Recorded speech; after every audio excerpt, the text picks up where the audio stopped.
ሰላም ሰላም ቤተሰቦቼ እንደምን አላችሁ? እንዴት ናችሁ? ከኔ ጋር ሁሉም ሰላም።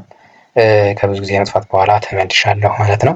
በዛሬ ቪዲዮ ይዤላችሁ የመጣሁት አማርኛ ለምትፈልጉ ይሆናል። አማርኛ ከሀ ጀምረን በደንብ ቋንቋውን የአማርኛ ሰዋሰው እና የአማርኛ ቋንቋ ማንነት ድረስ እንሄዳለን ማለት ነው። ከወዲሁ ከሀ ጀምራችሁ መከታተል ለምትፈልጉ ከአዲስ ከሀሁ እንጀምራለን፣ ከፊደላት ማለት ነው። ከዛ ቃላት፣ ሀረግ፣ አረፍተ ነገር እያልን የአማርኛ ቋንቋ ምንነት እናጠናለን ማለት ነው። እስከ መጨረሻ አብራችሁን ተከታተሉ። እንግዲህ የመጀመሪያ የአማርኛ ቋንቋ መሰረቱ ሀሁ ነው ማለት ነው። እነዚህ ፊደላት ለማንበብ ለመጻፍ ዋና መሰረቶች ስለሆኑ እነዚህን በደንብ ማወቅ ያስፈልጋል ማለት ነው። እነዚህን ከግራ ወደ ቀኝ ከቀኝ ወደ ግራ እየቆጠርኩ አሳያችኋለሁ። በደንብ ተከታተሉ። ይህን ከተከታተላችሁ ከዛ በኋላ ቃላት ማንበብ አረፍተ ነገር ማንበብ አያቅታችሁም። እስከ መጨረሻ ተከታተሉኝ። እሺ መጀመሪያው ሀ ማለት ነው። ሀ፣ ሁ፣ ሂ፣ ሃ፣ ሄ፣ ህ፣ ሆ። እዛ ሆ እንጀምራለን ማለት ነው። ሆ እንጀምራለን። ሆ፣ ህ፣ ሄ፣ ሃ፣ ሂ፣ ሁ፣ ሃ። ይህ የሚረዳችሁ እንዴት ነው? ወደዚህ ቆጥራችሁ ብዙ ጊዜ ወደዚህ እንሸመዳቸዋለን። ሀ ሁ ሂ ሃ ሄ ህ ሆ የሚለውን ማለት ነው። ግን ከኋላ ወደ ኋላ ስንመለስ ፊደሎችን ትኩረት እናደርጋለን፣ መቁጠር እንጀምራለን እና ያ ይጠቅማችኋል። እሺ ቀጣዩ ለ፣ ሉ፣ ሊ፣ ላ፣ ሌ፣ ል፣ ሎ። እሺ ከዛ ደግሞ ከሎ እንጀምራለን።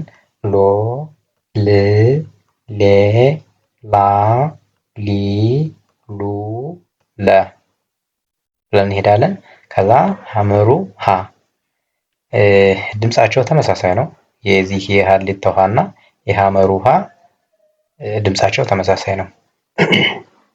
ለምን ይሄ ሀሌታው ሀ ተብሎ ሀሌታ የተባለ ስሙ የወጣለት ለምን መሰላችሁ? ሀሌሉያ ተብሎ ሲጻፍ በግዕዙ በዚህ ሀ፣ ስለዚህ ሀሌታ ሀሌታ ተባለ ማለት ነው። ይህንኛው ደግሞ ሐመር፣ ሐመሩ ሀ የተባለ ሐመር ማለት መርከብ ማለት ነው። በግዕዝ ሐመር ብሎ ሲጻፍ እችን ሀ ነው የሚወስደው ማለት ነው። ስለዚህ ሐመሩ ሀ። ሌላ ደግሞ ብዙሃኑ ሀ የሚባል ስንደርስ እነግራችኋለሁ። እሺ ሀ ነው ሙሉ ንባቤው ግን ተመሳሳይ ነው። ሀ፣ ሁ፣ ሂ፣ ሃ፣ ሄ፣ ህ፣ ሆ። ሆ ብለን እንጀምራለን። ሆ፣ ህ፣ ሄ፣ ሃ፣ ሂ፣ ሁ፣ ሃ። ይሄ ሶስተኛው ሀ ነው። ከዛ ቀጣዩ መ፣ መ፣ ሙ፣ ሚ፣ ማ፣ ሜ፣ ም፣ ሞ።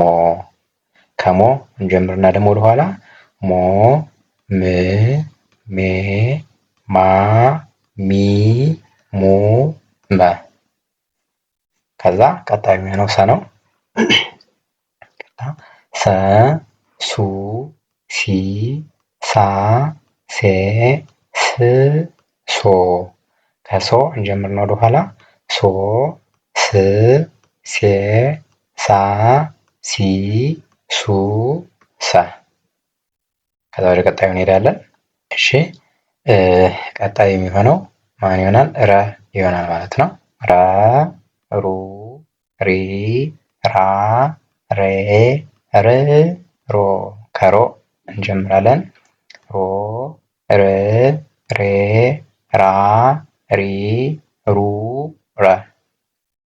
እሺ ቀጣዩ ደግሞ ሰ ይባላል። ሰ፣ ሰ፣ ሱ፣ ሲ፣ ሳ፣ ሴ፣ ስ፣ ሶ። ሶ፣ ስ፣ ሴ፣ ሳ፣ ሲ፣ ሱ፣ ሰ። ቀጣዩ ሸ ነው። ሸ፣ ሹ፣ ሺ፣ ሻ፣ ሼ፣ ሺ፣ ሾ። ከሾ እንጀምርና ወደኋላ እንመለሳለን። ሾ፣ ሺ፣ ሼ፣ ሻ፣ ሺ፣ ሹ፣ ሼ። ቀጣዩ የሚሆነው ቀ ነው። ቀ፣ ቁ፣ ቃ ቄ ቅ ቆ ከቆ እንጀምራለን። ቆ ቅ ቄ ቃ ቂ ቁ ቀ። ያው ቀቁንም እንደዚህ ያዝነ ማለት ነው። ከዛ ለመጨረሻ በ ቡ ቢ ባ ቤ ብ ቦ። ከዛ ከቦ እንጀምርና ወደኋላ እንመለሳለን። ቦ ብ ቤ ባ ቢ ቡ በ። ስለዚህ ዛሬ እስከ በ ድረስ ነው የሰራሁት። ቀጣዩን ደግሞ የእነዚህን ያህል ብዛት ትንሽ ትንሹን ለመያዝ እንዲመች ብዬ ነው። ትንሽ ትንሹን እየያዘን እንዲህ እያልን ከሄድን እነዚህ ዋናዎቹ አስፈላጊ ስለሆኑ እነዚህን ያዝን ማለት ንባብ ቀላል ነው። እና አሁን ደግሞ ወደታች እስኪ ላሳያችሁ፣ የተወሰኑትን ብቻ ወደታች ላሳያችሁ። እሺ እዚህ ጋር ማን ጋር ጀምርላችኋለሁ? ከሀሁ ማለት ከሀ ጀምሬ ወደታች እንዴት መቁጠር እንዳለባችሁ አብረን እናያለን ማለት ነው። እሺ እኔም ጀምረው ከሀ ነው። ከሀ ጀምራለሁ። ሀ ለ ሀ መ ሰ። ከዛ ይሄ ደግሞ ሁለተኛው፣ ይሄ የሀ አንደኛው፣ ይሄ የሀ ሁለተኛው ሀገዝ የምንለው፣ ይሄ የሀ ሶስተኛው፣ ይሄ የሀ አራተኛው። የሀ በቁጥር ልንገራችሁ ብዬ ነው። አምስተኛው፣ የሀ ስድስተኛው፣ የሀ ሰባተኛው። እነዚህን ወደታች ለመቁጠር እንሞክር። እሺ ሀ እስከ ሰ ቆጥር ያለው ሁ ሉ ሁ ሙ ሱ። ሶስተኛው ማን ይባላል? ሂ ሂ ሊ ሂ ሚ ሲ። አራተኛው ሀ ሁ ሂ ሃ አር የሚባል ሀ ላ ሀ ማ ሳ። አምስተኛው ስንደርስ ማን ይባላል? ሄ። ያው ሀ ሁ ሂ ሃ ሄ። ሄ ድምፁ ተመሳሳይ ነው። ሌ ሄ ሜ ሴ። በአብዛኛው ደግሞ ቅርጻቸውን ካያችሁ ሁሎችም እዚህ ጋር 0 0 0 0 በቀኝ በኩል ማለት ነው። እዛ ስድስተኛ ስንደርስ ህ ያው ሀ ሁ ሂ ሃ ሄ ህ አይደለ? ህ ል ህ ም ስ።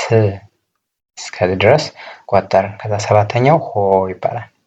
ሆ ሎ ሆ ሞ ሶ። ልክ ከዚህ ወደዚህ እንደቆጠራችሁት ወደታችም ደግሞ በጣም ይጠቅማል ማለት ነው። ረ ጀምሬ ወደታች ልቁጠር።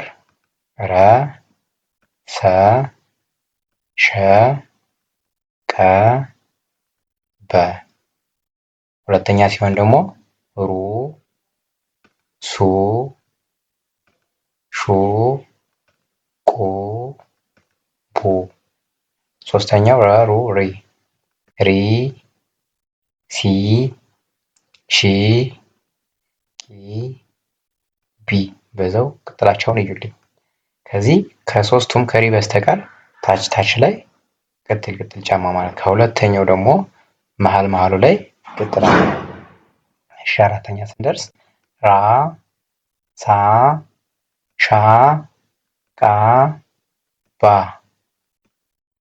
እሺ አምስተኛ ላይ ሬ ሴ ሼ ቄ ቤ። እሺ ስድስተኛ ላይ ር ስ ድምጻቸውን ይዩት። ሽ ቅ ብ ድምጻቸው እነዚህ ይለያል ማለት ነው ከሶስተኛው። ሰባተኛው ሮ ሶ ሾ ቆ ቦ። እሺ ከዚህ ጋር ጨረስ ነው። የአብዛኛዎች አማርኛውን ከኔ የሚማሩና እንደዚህ የሚማሩ የአማርኛ ተማሪዎች እንዴት አይነት ስህተት ይሳሳታሉ? ይሄ የመጀመሪያ ግዕዝ የምንላቸው የመጀመሪያ ፊደሎችን እንደ ራብ እንደ አራተኛ ፊደል እየጠሯቸዋል። ለምሳሌ ረ ለማለት ራ አይነት ድምፅ ይመጣባቸዋል። ሰ ለማለት ሳ ይላሉ ሳ፣ ሸ ለማለት ሻ፣ ቀ ለማለት ቃ። እነዚህ ግን ግዕዝ ፊደላት ጠበቅ ብለው የሚነበቡ ረ፣ ሰ፣ ሸ፣ ቀ፣ በ እንደዚህ አይነት ነው መሆን ያለባቸው። በአብዛኛው ሲጠሯቸው ራ፣ ሳ፣ ሻ፣ ቃ የመጀመሪያ ፊደሎች እንደዚህ አይነት ድምፅ ይጠራሉ። እንደዛ የሚሆኑት እኒህ የአራተኛ ላይ የሚገኙት ናቸው ማለት ነው። እሺ እስከዚህን ሰዓት አብራችን ስለተከታተላችሁ አመሰግናለሁ። ከዚህ በተረፈ ግን በኦንላይን መማር ለምትፈልጉ እዚህ ከስር በማስቀምጥላችሁ ስልክ ቁጥር መደወል መማር ትችላላችሁ። በኢሞ፣ በዋትሳፕ፣ በቴሌግራም ያገኙናል። ይደውሉ፣ ይማሩ። መልካም ጊዜን ተመኘውላችሁ።